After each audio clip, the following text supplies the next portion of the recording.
Wow. Finally, 20 years in the making. As my grandfather used to say, we've endured more twists and turns than a West Virginia roadway. I think Jerry Garcia of the Grateful Dead best sums it up in their song, Truckin'. What a long, strange trip it's been. 70 years ago, a group of able-bodied Aldie residents saw the need to protect the lives and property of their neighbors. Their sole purpose was to help out their fellow man. So in 1955, the Aldie Volunteer Fire Department was formed. The list of names came from all walks of life. A plumber, mechanic, owner and operator of the Aldie Mill, numerous farmers, retired military men, a grocery store owner, a television repairman, 2 gas station owners, several government employees, a school teacher, a Virginia State trooper, and a ship's captain. No, really. He was the captain of a ship on the Great Lakes, but he lived in Aldie and would go back and forth. And so we had a captain of a ship as one of the original members. A virtual who's who of community-minded people like Alvin Boyle, Joe Cunningham, Bill Clark, Lewis Carter, Ned Douglas, Roger Lee Elgin, Shirley Flippo, Alan Hewlett, Ben Hewlett, Ludwell Hutchison, Fritz Hutchison, Little River Jack Hutchison, Jim Ham, Phil Hines, R. Hillman, Guy Jackson, Jim Kaler, Harold Lockett, David Lips, Carol Leaf, Bill Curry, Ham Ollinger, Colonel Harold Potter. Yes, the Aldie Fire Department had a Colonel Potter before MASH.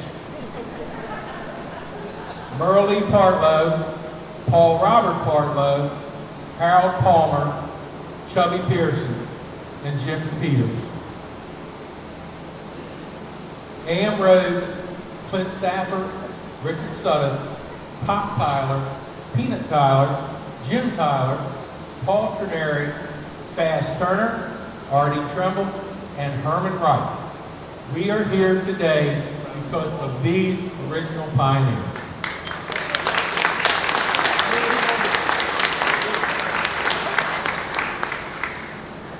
They purchased several well-used fire trucks in the early goings. Most of them were slow and underpowered, and they even one they nicknamed Doodlebug. I heard stories from people that were traveling eastbound on Route 50 in a line of traffic, hearing a siren one day. They kept looking in their rearview mirrors to pull over because that's what people used to do when they heard sirens. They would pull over. They don't necessarily do that now, but then they did. But they couldn't see anything in the rearview mirror. Then they realized the siren was actually coming from the front of the line of traffic they were in. Doodlebug was responding to a call, tying up traffic. The firehouse was an old garage building that literally sat against the stone bridge in town. As the department grew and they added 2 more pieces of equipment to their rolling stock, they outgrew the 3-bay garage. The building had also settled to the point that the front doors leading to Route 50 would not open. So they pulled in through the back doors and parked the equipment. Then when there was a call, they had to back out, drive around the fire station, being careful not to run into any volunteers responding to the fire station. It was an improvement, to say the least, when it was decided to build the new firehouse, which is the 2-story brick building that we just vacated. The new building was built by local builders, the McClellan brothers, Alvin and Bill, and the electrical wiring was done by Jack Carter Electrical Wire Coal. Again, locals that did the work. There was some discussion about relocating to a better location, but since they'd never seen any real problems over the years with flooding issues from Little River, it made the most financial sense to build on their own property. So they did. However, 3.5 years later, after moving into the firehouse, Hurricane Agnes struck and flooding issues became a way of life for the department. The department has always been a stabilizing and consistent force in the community. In its 70-year existence, there have been only 5 fire chiefs: Pop Tyler, Lewis Carter, Merle Partlow, Richard Fisk, and Buzzy Carter. The true face of the Aldie Fire Department for over 40 years, Buzzy Carter. The biggest downside to today's celebration is Chief Carter is not here to realize his dream has finally come true.